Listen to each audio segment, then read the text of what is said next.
selamat sore. Selamat datang di Brand Marketing Con by Niaga Hoster di sesi kedua hari ini. Yang mana ini juga hari terakhir ya untuk Brand Marketing Con di tahun 2021. Nah, nanti bersama saya Awanda sebagai moderator di sesi kali ini. Jadi sesi kali ini akan berlangsung selama 1 jam ke depan nih teman-teman sampai jam 4 nanti ya. Jadi gimana nih kabarnya teman-teman sore-sore gitu ya, enaknya sambil ngopi-ngopi, mungkin nggak apa-apa nih sambil ngopi sambil dengerin di sesi kita hari ini gitu ya. Semoga semuanya juga sehat selalu dimanapun berada kayak gitu ya, meskipun mungkin masih keadaannya pandemi kayak gini gitu ya, masih harus menjaga kesehatan banget nih teman-teman.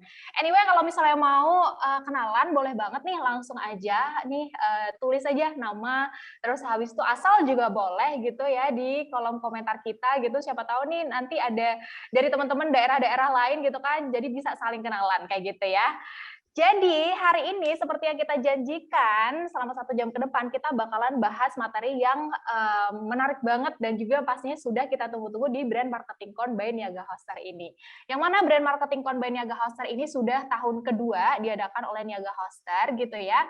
Kalau tahun lalu kita sudah mendatangkan lebih dari 5.000 registrants dan juga 2.000 attendees nih teman-teman. Dan tahun ini kita hadir dengan segmen yang baru, yaitu ada regular topik, ada brand story, masterclass juga gitu kan. Gimana nih, apakah sudah ikutan di sesi lainnya gitu, mungkin dari kemarin gitu ya, karena banyak banget materi-materi yang menarik kayak gitu. Kalau misalnya masih pengen ikutan di sesi lain, boleh banget karena masih ada beberapa sesi sampai nanti jam 8:30 malam gitu ya. Langsung aja bisa cek di www.niagahoster.co.id/event. Gitu. Kalau tahun lalu apakah ada juga nih yang udah ikutan di Brand Marketing Con? Tahun lalu kita virtual dan tahun ini juga masih virtual sih ya. Sebenarnya karena masih masa pandemi kayak gitu, jadi harus jaga jarak walaupun dari jauh tapi tetap bisa mengadakan acara yang menarik seperti ini. Semoga next sih kita bisa ketemuan langsung ya teman-teman. Jadi bisa ketemuan secara langsung, bisa tatap muka gitu, dan juga bisa saling kenalan satu sama lain. Nah, ngomongin soal pandemi nih kayaknya kebetulan banget, cocok banget nih sama materi kita di sore hari ini, karena kita bakalan ngomongin soal salah satu brand yang sudah bisa berhasil untuk menghadapi tantangan di masa pandemi ini gitu. Dan kita sudah kedatangan speaker yang sudah kita tunggu-tunggu nih. Ada Ibu Nilam Sari. Halo, selamat sore Bu Nilam. Halo, sorry Mbak Wanda. Gimana Aduh, kabarnya? Gimana kabarnya Bu? Sehat? baik, sehat. Cuman saya tuh lagi di Bali. Tadi jam jam 2 siang Jakarta, saya Ah, sudah siap dong. Saya pikir kan lupa tuh ada beda jam. Jadi kayak, lupa oh iya ini kan lupa Bali. WIB sama WITA ya Bu ya? Benar. Alhamdulillah sehat Mbak. Mbak Wanda gimana, sehat? Alhamdulillah sehat-sehat. Ini Bu Nilam memang stay di Bali kah atau lagi di Bali aja? Enggak, kebetulan ada event sama Heeh. Kemenparekraf, jadi di Bali pas kok Ah. ya ada sama Niaga Hoster kan, jadi ya udah sekalian gitu. Oke deh kalau kayak gitu. Tapi aman ya Bu ya Bali ya? Udah mulai rame lagi Aman. belum sih kalau ini sekarang? Sudah mulai ini loh, Oh seneng ya? banget ya, Bali udah mulai ada, kegiatan, terus juga Mhm. jalan itu udah mulai rame. Karena to be honest Mbak, tahun kemarin saya ke sini tuh kayak sedih banget gitu ya, dan ini penerbangan udah mulai rame. Kemarin tuh 1 pesawat full, dan kita pakai yang pesawat Airbus yang gede gitu kan, dan itu full banget Oke gitu. oke oke Jadi oke. bismillah mudah-mudahan ya Bali lebih, bergeliat lagi. Jadi pariwisata udah mulai dibuka lagi ya, kayak gitu ya. Salah satunya Bali yang emang udah jadi andalan lah kayak gitu. Semoga nanti meskipun sekarang masih pandemi, tapi berangsur-angsur kayak gitu ya, bisa lebih baik lagi ke depannya kayak gitu. Termasuk nih Amin. brand-brand yang emang mencoba untuk survive nih Bu Nilam di masa Yes. pandemi kayak gini kan, banyak banget nih yang ngomongin kayak gitu kan, dan juga penasaran sih sebenarnya gimana sih brand-brand ini kok bisa bertahan kayak gitu kan. Salah satunya mungkin Baba Raffi kayak gitu. Nah, cocok banget nih sama pembahasan kita di sore hari ini kayak gitu. Jadi nanti kita pengen tahu nih dari Baba Raffi sendiri tuh gimana sih caranya untuk bisa menghadapi tantangan di masa pandemi itu. Gitu, Oke. Bu Nilam. Oke deh, tapi mungkin sebelum kita mulai presentasinya gitu ya, Saya ingin mengingatkan lagi nih untuk teman-teman, kalau misalnya mau tanya nanti ke Bu Nilam, boleh banget nih mumpung ada Bu Nilam gitu ya, langsung aja tulis pertanyaannya di kolom Q&A yang ada di bawah, atau kalau misalnya nanti mau langsung tanya juga boleh banget, bisa raise hand dan nanti kita akan persilahkan untuk bertanya secara langsung. Oke deh, mungkin itu aja gitu. Jadi apakah Bu Nilam sudah siap untuk presentasinya? Siap, siap banget. Oke sip, kalau kayak gitu silahkan untuk share screen. Ya.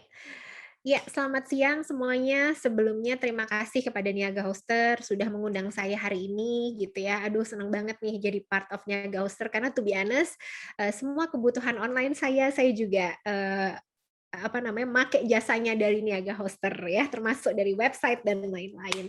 Mudah-mudahan kita semua nih ya, yang memang lagi mengarah ke online ini, apa namanya, kita bisa tetap survive, tetap bisa berubah ya, dan yang paling penting adalah sekarang menuju ke online. Itu dulu. Perkenalkan nama saya Nilam Sari, saya owner dan founder dari Kebab Turki Babarafi. Mungkin saya cerita sedikit dulu ya. Jadi Babarafi itu adalah perusahaan yang kita bangun kurang lebih sekarang sudah hampir masuk tahun ke-18. Tadinya kita mulai dari tahun 2003 dan kemudian berawal dari Surabaya. Jadi pada saat itu saya memulai dengan modal Rp4.000.000 ya. Dimulai dengan sebuah gerobak warna putih pinggir jalan yang benar-benar kita nggak ada pengalaman. Tapi dari sana kita mulai berjualan dengan burger, hotdog. Nah kemudian makin ke sini karena semakin banyak persaingan burger, hotdog udah biasa, akhirnya kita sempat ke Qatar dan kita menemukan ada makanan kebab. Nah makanan kebab ini ternyata something yang pada tahun itu ya, zaman itu, wah ini kayak lucu nih kita bawa ke Indonesia. Ini bakal bisa dikutek-kutek jadi something, rasanya dilokalin, harganya pun dimurahin gitu ya, kayaknya bakal bisa jadi apa ya, primadona nih gitu kan. Karena memang konsepnya adalah grab and go atau take away food. Nah, dari sebuah gerobak kita Turki Baba Raffi. Raffi itu nama anak saya yang pertama. Jadi harapannya adalah bisa bawa rezeki gitu ya. Dan kenapa kok nggak kebab Qatar? Kan tadi Mbak Nila ke Qatar gitu kan. Karena zaman dulu orang Qatar tuh nggak ada yang ngerti. Semua orang ngertinya adalah Turki. Timur Tengah itu Turki. Jadi ya udah biar seirama juga kebab Turki Baba Raffi. Nah, mungkin teman-teman pada mungkin bertanya ya, Mbak Nilam kalau usaha kuliner tuh apakah perlu bisa masak? Nah, ini yang lucu. To be honest, saya nggak bisa masak sama sekali. Masak nasi goreng aja anak saya sama suami saya pucat semua ya. Jadi kayak ini something sih. Tapi saya punya apa namanya? Saya punya apa lidah dan indera pengecap untuk tahu makanan mana yang cocok untuk dijual, makanan mana yang bisa dijadikan mass product. Nah, dari sana berbekal dari taste lidah yang bisa nge-taste oke gitu ya. Akhirnya saya coba, ya udah gitu ya usaha makanan.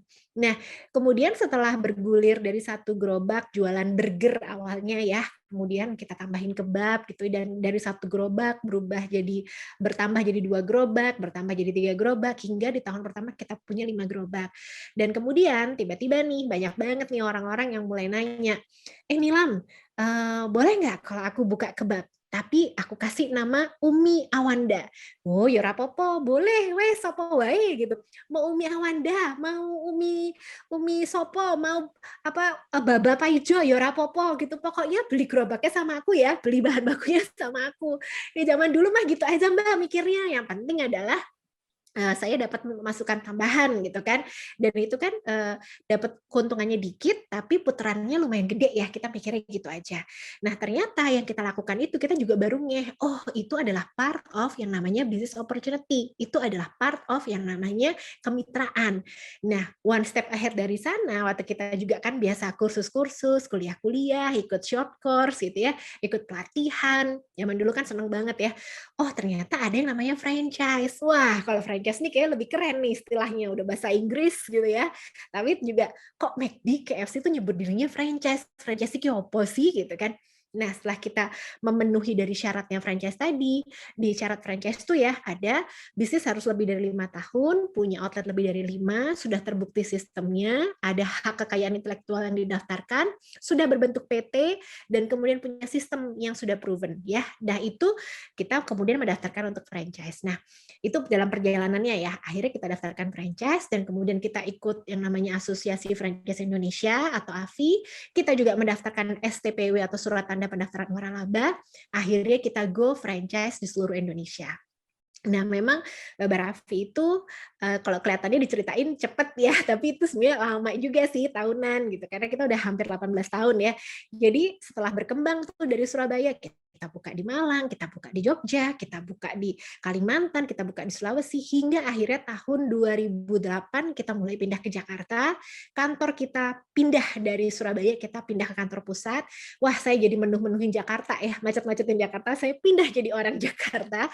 Tapi don't worry, tetap medok ya, karena orang Surabaya ini medoknya tidak bisa hilang gitu ya. Nah, kemudian dari situ kita mulai berkembang, nggak cuma di Indonesia, kita mulai berkembang, ada di luar negeri, di Malaysia, Singapura, dan sekarang alhamdulillah Mbak Raffi kita sudah ada di 10 negara, terakhir kita buka di India dengan 1.600 outlet. Oke, next, bisa langsung masuk ke materi aja.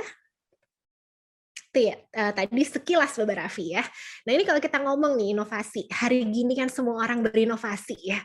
Nah tapi kadang tuh orang mikir inovasi itu adalah, oh inovasi itu menunya harus baru, inovasi itu harus yang kayaknya high-tech online gitu kan. Enggak, ternyata inovasi itu macam-macam. Nah kalau kita ngomong nih, inovasi yang dilakukan Mbak Raffi dari tahun ke tahun ya. Kalau kita perhatikan, contohnya nih, dari bungkus aja. Bungkus Mbak Raffi kalau orang di luar sana beli kebab di luar negeri ya, itu biasanya bungkusnya tuh pakai kertas. Nah, kalau pakai kertas tuh kalau makan jelembret kemana-mana. Aduh, jelembret tuh apa ya, Mbak? Jelembret nih berceceran. Ya Allah, orang Surabaya maaf ya, itulah berceceran di mana-mana. Nah, akhirnya kan kita mulai mikir, wah ini enggak seru nih, enggak asik gitu. Harus bersih dong tangan, harus cakep. Nah, kemudian ya udah kita buat bungkus yang seperti ini. Nah, tapi setelah kita buat bungkus seperti ini, orang juga komplain, Mbak Nilam, yo Mbak, gitu. Kenapa? Aku beli kebabmu, tapi tak buka kan nggak bisa keluar, tak balik, lah tak balik kok ceblok kebabnya Mbak, gitu. Wah, kebabnya falling down. Lah akhirnya kan orang yang pada yang, weh, ya wis lah, aku loro ati makan kebabmu Mbak, emoh maneh gitu kan. Nah dari situ akhirnya oh yaudah, next. Nah monggo kita buat bungkus, yaudah deh, kalau bungkusnya misalkan disobek aja gimana? Next, monggo. Nah ini, tapi setelah saya pikir-pikir kalau disobek kan nggak lucu juga ya, sama aja belepotan kemana-mana. Ya udah, akhirnya kita buat thumbs up harus dengan bungkus berinovasi yang kalau makan kebab, kebabnya keluar sendiri. Lupa ya caranya keluar sendiri. Next. Ya, jadi lebih gampang. Nah, ada pull up-nya, ditarik lidahnya, kebabnya keluar ke atas kayak lift ya. Ini baru dari satu hal ya, bungkus. Oke, next. Nah, tahukah Anda bahwa yang namanya bungkus bisa jadi cuan? Loh, cuan gimana Mbak? Kok bungkus bisa jadi untung gitu kan? Nah, contohnya begini, di Mbak Raffi, kita tuh ngomong yang namanya jualan makanan, tapi kemudian di outlet kita kan juga jualan minuman, cuman jualan minuman tuh kita biasanya bottling. Nah, kemudian saya bilang, selama ini kita jualan apa? New Green Tea. Panggil New Green Tea ke sini, gitu kan. Langsung, iya Bu, hey New Green Tea, kok enak banget sampean jualan minuman di tempatku gitu kan. Loh ya kan ada marginnya Bu, oke, kerja sama kita selama ini oke loh Bu, laris. Iya laris, tapi yo moh aku kalau cuma dapat untung doang. Loh maksudnya gimana Bu gitu. Yaudah kita buat co-branding deh di belakang bungkus kebab. Nah kita buat menu bareng, jadi nanti kayak upselling. Misalkan nih saya jual kebab sama New Green Tea ya, biasanya harga 30.000, nanti kita upselling, kita murahin misalkan 25.000. Jadi nanti saya akan push penjualan. Oh oke gitu. Tapi gini Pak, saya selama ini saya lihat data saya. Misalkan sebulan saya bisa ngambil 5.000 box ya kan. Nah, nanti kalau kita buat program bareng, saya berani ditarget nih Pak ya. Saya ngambil 7.500 box. Oh, 1,5 kali lipat nih Pak gitu kan. Oke, Ibu mau apa? Kok bau-baunya nggak enak ya? Orangnya udah curiga. Akhirnya saya bilang, saya maunya adalah Bapak saya buatin desain di belakang bungkus kebab, tapi bungkus kebab saya bayarin Pak ya cetaknya. Hei, bayarin Bu. Iya, sekali cetak berapa Bu? Gitu. 3 juta eksemplar. Wah, dia hitung-hitungan kan. Boleh Bu, tapi gini, nanti jangan 7.500, hitungan saya nggak masuk gitu kan. 8.500 gitu kan. Wes 8.000 aja pasti piro kayak di pasar ya. Akhirnya setelah nego-negoan oke deal. Nah, bungkus Baba Raffi dibayarin. You can imagine sekali cetak bungkus Baba Raffi itu berapa ya? Ratusan juta sampai miliar. Jadi dari situ aja kita sudah bisa menghemat, dapat duit cash. Karena bungkus ini tadi nanti akan juga jadi biaya yang harusnya kita jual ke customer atau kalau enggak ke franchisee kita, mitra kita, ya kan? Itu kan bungkus jadi cuan. Next. We need to thinking out of the box ya. Terus ini bungkus Baba Raffi kita bisa co-branding sama film. Nah, saya bilang sama produser, produser, mbok aku diajaki apa Mbak? Ben gerobakku karo kebabku tuh bisa masuk film gitu loh. Aku kan juga mau terkenal kayak di XX1 gitu kan. Loh Mbak Nila marketnya apa? Biasanya BC Mas, tapi aku maunya yang B gitu kan. Oh yaudah, tapi kok piye Mbak? Bartere apa Mbak jadi sponsor? Mau aku nih jadi sponsor, aku maunya kita barter aja. Masih naruh gerobakku ada adegan makan kebab sambil kuliah atau pacaran gitu kan, sambil galau-galau ya apa-apa Mas, tapi nanti filmnya masih tak sebarke dibungkusku seluruh Indonesia Mas, 1.600 outlet loh Mas, sampai yang terkenal filmnya langsung hits gitu kan. Ya biasalah orang sales kan speak-speaknya jago ya. Setelah nego gitu kan, akhirnya oke Mbak siap gitu. Nah, ini kan another cara co-branding ya, hanya dari sebuah bungkus gitu ya. Jadi at the end of the day sebenarnya sih begitu banyak cara ya untuk kita bisa sebenarnya untuk menggait another customer, another market dan another different apa ya generation ya. Next. Ya. Nah, ini juga sama ya buah vita. Itu sama seperti New Green Tea tadi. Next. Nah, jangan lupa bungkus selalu bisa jadi cuan ya. Jangan cuma fokus jualan produknya aja rugi ya. Nah, gerobak Baba Raffi. Baba Raffi itu dulu warnanya merah kuning ya kalau dari awal, makin kinclong makin yahut, tapi makin kesini orang senangnya retro rada minimalis gitu kan. Ya wes tak gawe merahnya dikecilin jadi lebih dominan kuning sama hitam gitu kan, retro jadinya. Oke, next. Nah, orang ngomong Mbak hari gini itu yang kekinian itu pakai kontainer. Oh, kontainer. Oh, aman, sip. Next, Mas. Nggih. Nah, ini kontainer ya kan, tak gawe ke kowe njaluk apa gitu kan. Nah, ternyata setiap ada desain baru, kita mengeluarkan sebuah yang baru, itu franchise itu suka dan franchise itu rata-rata akan ngambil franchise, aku mau franchise Baba Raffi, tapi pakai desain yang baru ya, outletnya yang kekinian gitu kan.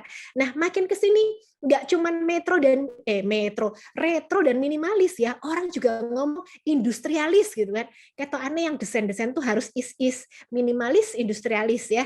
Iya wes tak gawe ke ya toh, oh, kayu-kayu, lampu industrial, wes ndang gitu ya. Alhamdulillah penjualan naik lagi. Nah, jadi kalau tadi kita ngomongin namanya bungkus, nah ini juga ada yang namanya gerobak, kontainer dan lain-lain. Jadi sebenarnya dari segala aspek kalau bisa itu selalu dan selalu kita innovate ya. Next. Nunggu, next.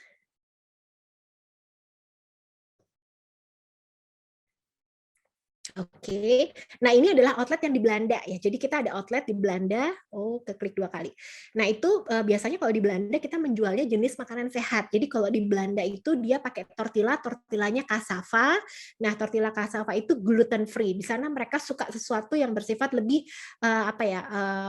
healthy, terus vitamin dan kalori harus ditakar. Nah seperti itu ya. Next. Nah ini adalah outlet kita. Berikutnya adalah yang di China ya. Benerkah di China? Oh, sorry, di Brunei. Kalau ini di Brunei. Nah, ini di Brunei itu kita ada 2 outlet, satu di mall-nya, satu di theme park-nya. Next. Kita juga ada outlet di Cina. Nah, kalau di Cina mereka nggak bisa ngomong Baba Raffi ya, mereka ngomongnya Papa Raffi, orangnya cedal semua ya. Kalau di sana mereka sukanya itu yang promo-promo, pokoknya gratis buy one get one atau promo apa, oh itu suka banget ya. Next, ini di Yiwu. Yiwu itu sekitar jam dari Shanghai. Dan itu adalah populasi muslim terbesar.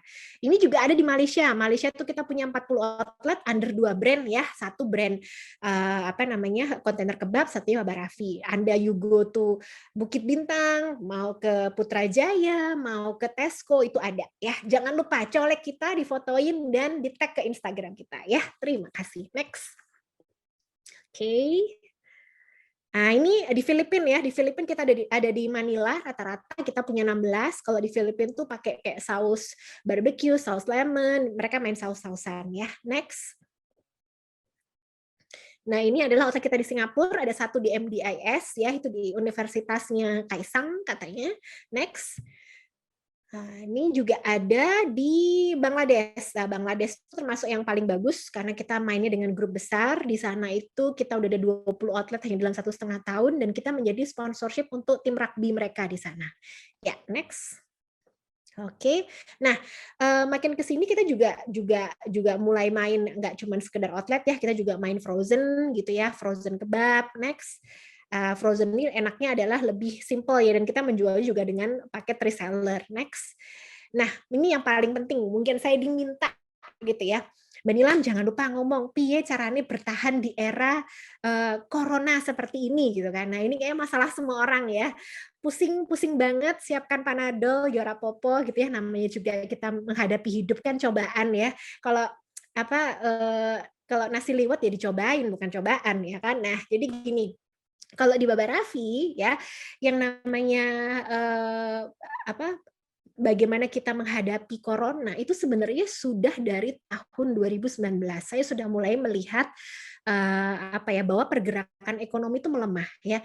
Karena saya selalu bilang ke tim saya dan kalau pengusaha itu kan holy bible-nya adalah laporan keuangan ya kan. Nah, laporan keuangan itu jadi saya melihat ini kenapa ya kok margin kita makin tahun ke tahun ini makin turun. Nah, ternyata di zaman sekarang ini ada banyak biaya yang justru membuat biaya-biaya itu yang menghabiskan dari margin kita atau cost yang membebani dari bisnis tersebut ya. Nah, pertama biaya apa aja sih? Ada biaya sewa, ada biaya karyawan, ada biaya operation. Coba biaya sewa. Outletnya segitu-gitu aja, tapi yang main di bisnis makanan makin banyak atau nyewa outlet makin banyak, ya kan? Biaya karyawan loh tiap tahun UMR naik gitu kan. Nah, belum lagi operation, listrik naik, IndiHome naik, oh IndiHome lagi masalah ya, maaf. Nah, itu ada yang lain-lain naik semua wes pokoknya. Wes lama-lama iki kok omset segini-gini aja tapi kabeh munggah ki piye gitu kan. Nah, orang-orang makin pusing kan. Oke, nah ini akhirnya ketika di era disruption seperti ini dan waktu 2019 tuh kita belum tahu bakal ada corona ya. Saya mulai berpikir, oke, nggak bisa seperti ini lagi. Sekarang zamannya adalah next. Everything is all about sharing aset dan sharing ekonomi. Maksudnya gimana Mbak Nilam? Nah, kayak gini contohnya. Facebook, perusahaan broadcasting terbesar, tapi tidak punya wartawan satupun. Wartawannya siapa? Ya kita sendiri, kita yang moto, kita yang nulis beritanya, kita yang memberitakan kepada teman-teman kita. Gojek, perusahaan transportasi terbesar yang tidak punya armada satupun. Siapa yang jadi armadanya? Mitra-mitranya. Nah, jadi sekarang konsepnya adalah bukan lagi kita semua harus modal dari kita yang menjalankan atau bagaimana, tapi kita berbagi ya dengan cara sharing aset dan sharing ekonomi. Nah, akhirnya tahun 2019 waktu itu saya bilang kita kayaknya harus mulai move deh ke konsep ghost kitchen, cloud kitchen atau virtual kitchen itu sama aja ya, sama aja sebenarnya. Nah, kalau menurut konsep yang dari Amerika, dari mbah-mbahan di sana ya, di Amerika, Baba Raffi itu juga konsepnya udah ghost kitchen gitu. Karena orang cuman beli, tidak mampir ya langsung dibawa pulang. Tapi saya pengen menarik lebih daripada itu karena memang culture di Amerika berbeda, di Indonesia berbeda. Nah, kalau di Indonesia kita ada yang namanya Gojek, ada yang namanya Grab. Nah, kalau kita sambungin ini, kita nggak perlu lagi buka outlet, nggak perlu lagi bayar tempat, ya, tapi kita bisa tarik ke rumah kita, ke rumah mitra-mitra kita. Nah, konsep seperti ini akhirnya saya buat. Waktu itu kebetulan saya ada kerjasama dengan Kementerian Koperasi Pak Teten Mas Duki untuk pemberdayaan perempuan. Akhirnya kita trial ke 200 ibu-ibu ya, yang pada saat itu single mom dan mereka rata-rata orang yang menghasilkan untuk keluarga mereka karena mereka sendirian ya nggak punya partner. Jadi mereka benar-benar, oke, bisnis apa yang kira-kira bisa jalan dari rumah mereka. Nah, kita bantu sambungin sama Gojek, kita bantu sambungin sama Grab. Kalau sekarang mungkin udah ada yang namanya Shopee, ya kan, ada Traveloka, wah itu oke banget. Tapi waktu zaman dulu baru ada Gojek sama Grab, dan itu oke banget. Akhirnya dengan konsep seperti itu, dapurnya kita buat di rumah mereka, tentunya ada QC-nya, ada standarisasinya, kemudian aplikasinya itu dari HP, ya, dan itu sangat mudah dijalankan untuk mereka. Kalau mereka siap jualan, mereka jualan on kan. Kalau mereka nggak siap jualan karena ngurusi anak, jemput anak atau whatever, mereka bisa matikan. Dan itu very simple konsepnya. Nah, ternyata bisa diaplikasi di Indonesia. Dari 200 ibu-ibu ya pada saat itu yang cukup berhasil sampai 150-an orang ya. Tapi berarti ini kan sangat applicable, bisa karena lebih dari 70% orang itu masih sukses berjualan. Dan konsep ini ternyata waktu itu corona hitting tahun 2020, kemudian saya langsung nego ke Grab sama Gojek. Saya bilang, oke, outlet saya yang sekarang ternyata harus close down, harus lockdown, tidak boleh buka, kita tarik semua, kita pindahkan ke rumah franchisee kita. Ya, dari rumah franchisee mereka running ya, anak outletnya ada yang ditarik sebagai pegawai, kalau enggak mereka running sendiri. Dan karena cost-costnya banyak yang di cut off, biaya sewa, biaya karyawan, dan juga akhirnya ada biaya operation ya, karena jadi satu sama rumah otomatis lebih murah ya, lebih mudah. Nah, dari situ bisnis ini lebih sustainable dan sekarang Baba Raffi lebih banyak mengadopsi konsep seperti ini ya. Dan next, oke. Nah, kebab kitchen dari rumah ya bisa dijalankan, ini lebih mudah dan lebih sustainable. Next. Dan untuk ibu-ibu ya dari HP ini meliputi sistem penjualan nyambung ke Grab, nyambung ke Gojek sampai hingga sampai ke inventory ya. Dan ini saya rasa the next business adalah yang seperti ini melalui cloud kitchen, virtual kitchen atau ghost kitchen. Next. Dan ketika kita tahun 2020 banyak banget orang harus tutup, harus lockdown, nggak ngerti harus gimana, Baba Raffi kita justru mengalami kenaikan pelonjakan berjualan karena kita sudah siap sebelumnya dengan ghost kitchen, kita tetap buka dari rumah franchisee sampai yang malah ini gimana nih bahan baku, ini kok saya harus beli freezer baru ini ya, rumah saya nggak cukup nih freezer ya. Bahkan mereka, aduh aku cari pegawai lagi dari mana ya, ngeri juga nih lagi corona, pegawaiku ntar tak masukin rumah piye, apa aku tak cari pembantu aja. Wah udah heboh tuh setiap hari ya di grup-grup itu. Tapi itu berarti good things ya, karena memang at the end of the day semua itu kadang kita persiapan ketemu dengan opportunity, nah itu yang kita sebut dengan keberuntungan. Nah, bukan berarti juga opportunity tahun 2020 it's a very hard time untuk kita semua, tapi ketika 2019 saya sudah prepare di aplikasi di tahun 2020, nah itulah mungkin saya udah slightly lebih siap daripada yang lain. Next, ya. Oke. Nah, ini juga ada lagi ya, kalau yang namanya teman-teman ngomong, oke, Mbak Nilam, piye toh caranya jualan gitu ya, biar selalu on the top of market gitu kan. Nah, waktu itu kita sempat yang namanya buat kayak co-branding dengan Kaisang ya. Dia punya Sang Pisang, kita punya Baba Raffi, ya wes buat menu bareng aja, menu by Sang Pisang dan by Baba Raffi, dijual di outlet kita masing-masing ya, untuk certain period, 6 bulan aja. Pakai tortilla Baba Raffi, pakai pisangnya Sang Pisang. Jadi kita buat menu sedemikian rupa yang kemudian kita naikin di media for certain period 6 bulan itu penjualan lagi naik-naiknya. Tapi setelah itu nanti ganti lagi, cari isu baru lagi. Nah, ini juga bisa dilakukan oleh teman-teman ya. Nah, di sini kan nanti kenalan sama orang baru gitu ya, kenalan sama siapa, diajakin aja, jangan malu-malu. Hey, mau nggak co-branding?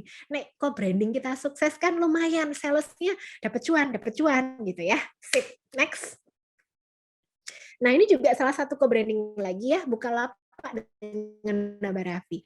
Jadi pada saat itu saya bilang sama Bukalapak, "Hei Bukalapak, yo Mbak, mau untung nggak?" Gitu kan. "Oh ya mau toh, sopo sih nggak mau untung," gitu kan. "Ya wes gini aja, banyak franchise-ku yang mau ngambil Baba Raffi, tapi kadang nih Mas, duitnya kegedean, 75 juta, 250 juta gitu kan. Wah, aku mau Mbak omset segitu," gitu kan. "Nah, makanya biar jadi omsetmu, mbok aku dibantuin piye?" Nah, biasanya franchisee Baba Raffi kalau kurang duit, dia kan larinya ke bank. Ini enggak, larinya ke marketplace sekarang. Kenapa? Karena marketplace bisa ngasih cicilan 12 kali, 0% selama setahun. Wow, ini kan oke banget ya. Sekarang zamannya disruption banget. Nah, kita harus thinking out of the box, gimana nih caranya supaya kita bisa mempermudah, nggak cuma dari customer cara makannya mudah, penampilan outletnya oke gitu ya, terus buat isu apalagi, tapi bahkan kalau misalkan you go to franchise tentang pembayarannya seperti itu. Mudah-mudahan buat teman-teman jadi banyak ide ya. Wah, ini kan kalau anak muda sekarang nih lebih cepat geraknya. Bahkan sekarang itu ada juga yang namanya aplikasi BeShare dan Santara, yaitu adalah crowdfunding yang memang lagi happening ya. Dan itu kalau misalkan nih teman-teman butuh pendanaan atau apa, bisa juga mengakses BeShare ya. Nanti kalau memang teman-teman sudah punya haki, sudah punya history selama berapa tahun, sudah punya legal, nah itu juga bisa untuk crowdfunding selain dari marketplace itu untuk mengumpulkan dana. Misalkan Anda mau berbisnis bisa juga dari BeShare ya. Itu aja dari saya, kita masuk ke sesi tanya jawab. Terima kasih.